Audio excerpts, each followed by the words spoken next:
I'm watching a man and a woman have sex. I'm looking at the woman is naked now. Why am I looking at a naked woman? Why are you looking at a naked man and it's not me? Before you are married, the enemy wants to get you to have sex. Yeah.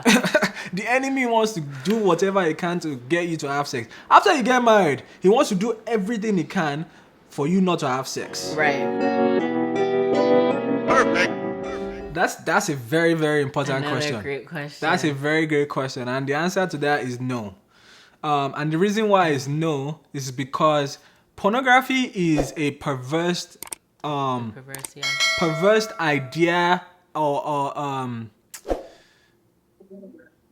what's the word? A perverse version of sex, or Yeah, it's a perverse creation. It's when you think about it, it's fake, right? They've gotten these actors. Most of them are even in.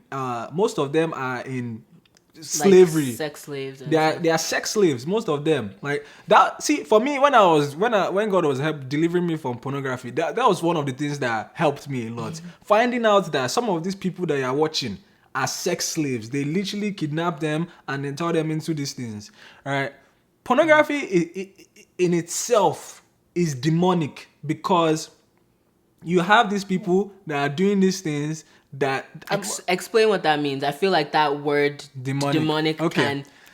can fair enough. explain it. It's not of God. Yeah. Okay. It's simple as that. It's not of God, Yeah, right? You have yeah. these people that are doing these things on camera, and the idea is to get you to watch them. And I struggled with porn, right? Thank God has delivered me.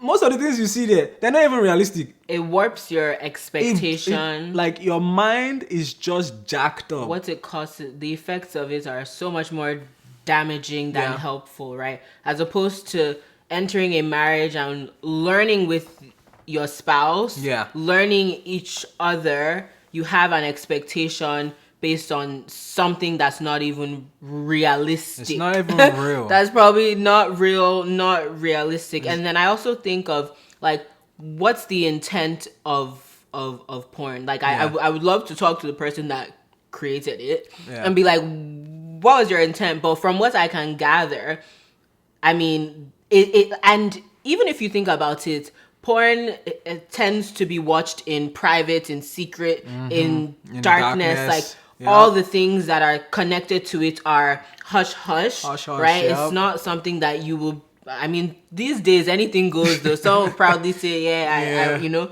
Yeah. So, but as a Christian, right? Right? Because we're not just talking about the world. As a Christian, you're not walking around like, oh yeah, I watch porn, I enjoy porn, I do this in my free time. Yeah. No. Like, what's the motivation? And I feel like historically, the motivation of porn has been self-satisfaction. Yeah. And self-seeking. Yeah, like and the Bible says love is not self-seeking. Like for self, right? When we think of masturbation, that's also for self. But the idea of sex in marriage or sex in general, one, yes, for procreation, but also for pleasure between two married people. So like you can really break these things down and find the holes in it. So is porn in marriage okay? In our marriage, absolutely not. There's nothing that feels clean or godly about watching other people engage in such sexual because you also have to think about it, right? Sexual immorality. You are seeing someone else naked. Like, okay, you are watching porn. I didn't even think about that. Watching porn. I'm watching a man and a woman have sex. I'm looking at the woman is naked now. Why am I looking at a naked woman? Why are you looking at a naked man and it's not me? So it doesn't make any sense to me. And I think it's also important to note, this last thing I'm going to say on this is, before you are married, the enemy wants to get you to have sex. Yeah. The enemy wants to do whatever he can to get you to have sex. After you get married, he wants to do everything he can for you not to have sex. Right. Because sex is also a part of intimacy. There's emotional intimacy, right? There's mental intimacy, there's physical intimacy, there's spiritual intimacy, right? So the enemy, he just likes to warp things, just turn things upside down, just scatter everything. So anyway, that's all. Yeah.